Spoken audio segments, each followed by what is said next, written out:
आनंदसागर समोरील स्वागत कमानीचा फलक धोकादायक अवस्थेत, अपघाताची शक्यता।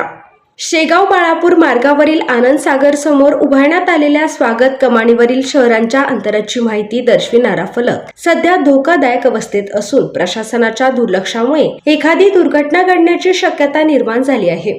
सदर स्वागत कमानीवर विविध शहरांचे किलोमीटर अंतर दर्शवणारी माहिती देण्यात आली आहे। त्यामुळे शेगावात येणाऱ्या भाविकांना तसेच बाहेरगावी जाणाऱ्या वाहन चालकांना या फलकाचा मोठा उपयोग होत असतो।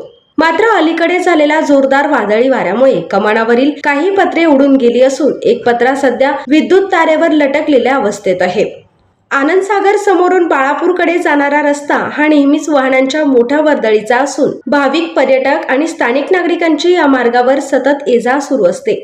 गेल्या 2 ते 3 दिवसापासून हा सैल झालेला फलक अनेक वाहनांना धडकत असल्याचे नागरिकांनी सांगितले आहे। जर हा फलक अथवा पत्रा अचानक खाली कोसळला तर एखादी गंभीर दुर्घटना घडू शकते अशी भीती व्यक्त केली जात आहे। विशेष म्हणजे या फलकाच्या दुरुस्तीबाबत यापूर्वीही वृत्तपत्रांमधून बातम्या प्रसिद्ध झाल्या होत्या, मात्र संबंधित विभागाने अद्याप ठोस उपाययोजना केलेली नसल्याचे दिसून येत आहे। सार्वजनिक बांधकाम विभागाने या बाबतीकडे तातडीने लक्ष देऊन धोकादायक अवस्थेतील फलकाची दुरुस्ती करावी अशी मागणी नागरिकांकडून करण्यात येत आहे।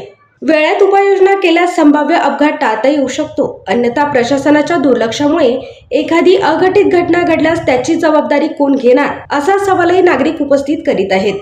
युवा क्रांती न्यूज साठी डी ललित, शेगाव।